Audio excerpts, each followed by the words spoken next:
everybody out here. There's something that I've been thinking about, and I've just decided to bounce it off of you guys to see what you think. Next year, the Raptor is scheduled to get a new motor.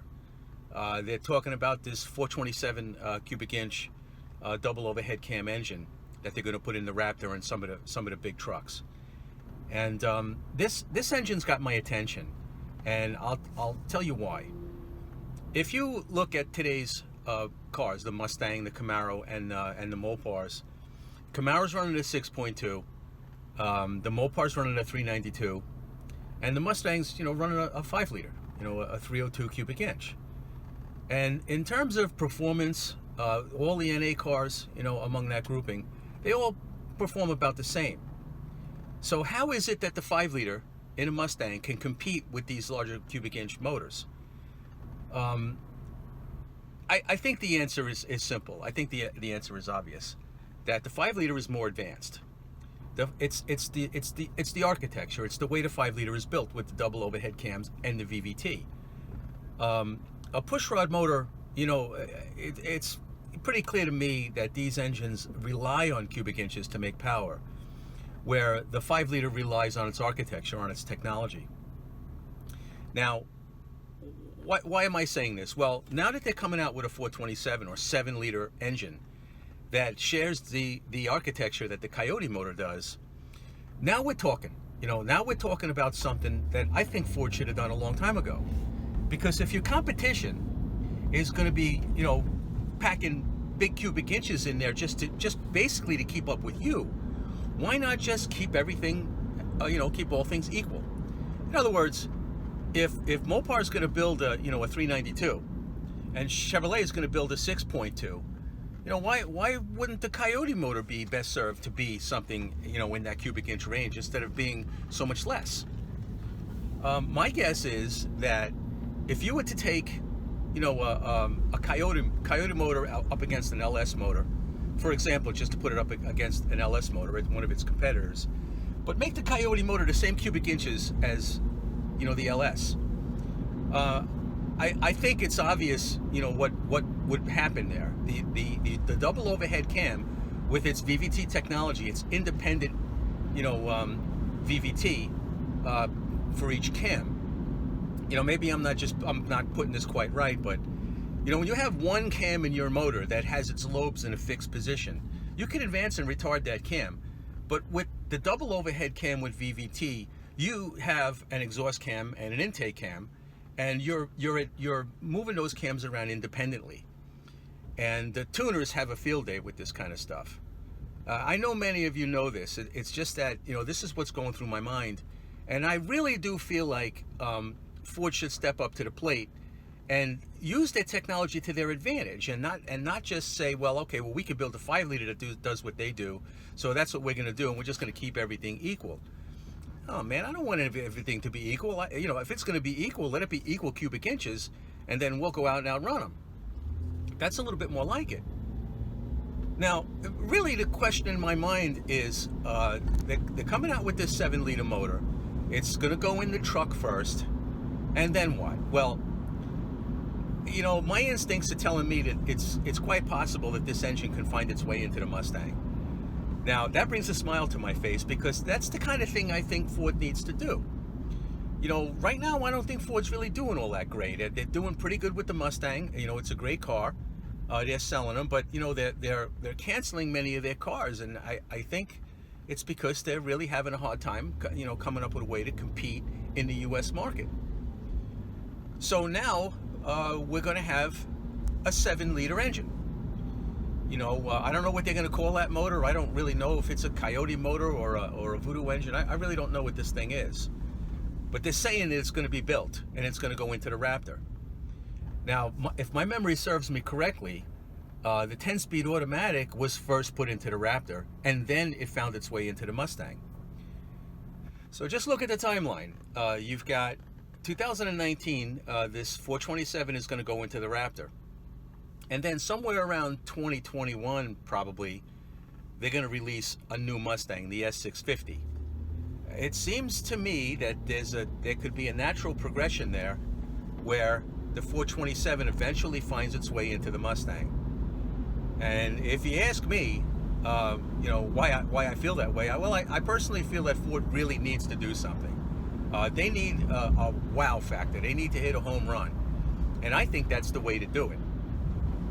So I don't know, guys. You tell me what you think. Tell me if you think, if I'm thinking right or if I'm off base or whatever. But looking at this 427, if I was to guess at what this engine can do, dare I say 700 horsepower? I think so. I think that's what we could be looking at with this engine. So I don't believe that if it finds its way into the Mustang that, a garden variety Mustang GT is going to have a 427 in it. No, I don't think so. But we could see a Cobra. We could see a Mach 1. We could see this kind of thing. How about let's say a 2022 Bullet that's got a 427 in it. These are the possibilities that open up when you look at this way. And so I'm curious to know what you guys think there. So post your comments and let me know what you think. There's something else that's on my mind. I recently saw a rendering for a Lincoln, and it's basically a Mustang in Lincoln trim. Check it out. Check out this rendering.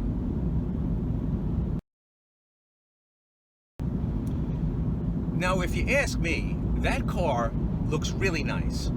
I personally think that looks like a car that Ford's just about ready to build if they aren't already building it. And that's a car that I really like.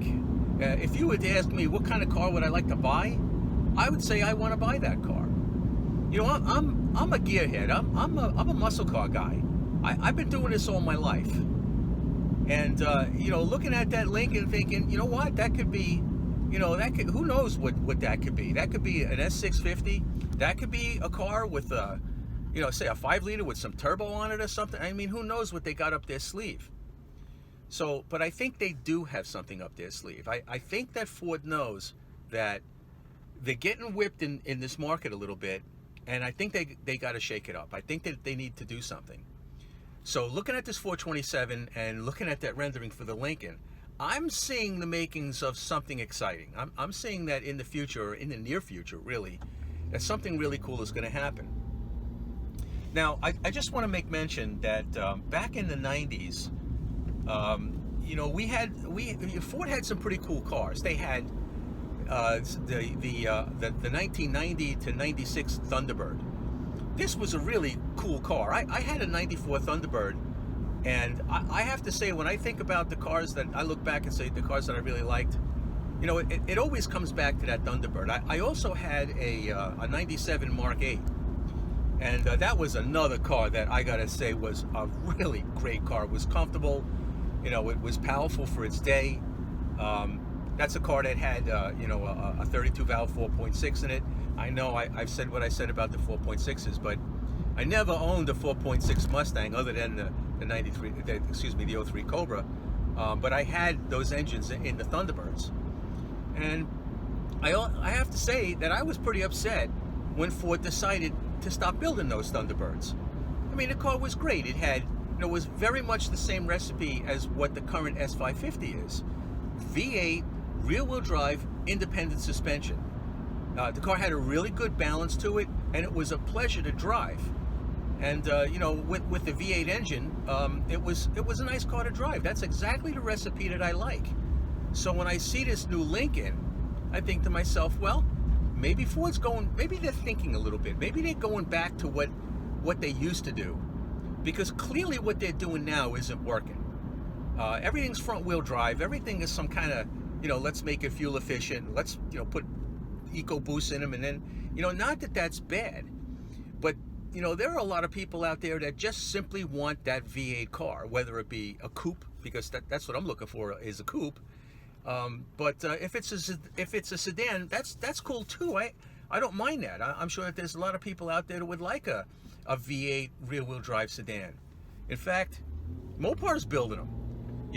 Their Charger is a 4-door car. And they've got Hellcat versions of them, and they've got SRT versions of them. They got 6-cylinder versions. Man, you can get whatever you want in that 4-door car. And they sell those cars. People want those cars. Ford doesn't have a car like that.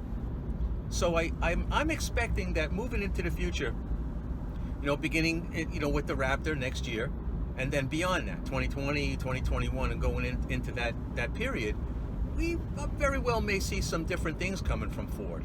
And why do I say that? Because Ford really needs to do something. They just can't downsize and drop all their models and decide to, just say, well, we're not gonna enter into this market. You gotta be in the game, because if you're not in the game, it's nearly impossible to get back in the game. And we know Ford could do it. Look at the cool cars that they've had.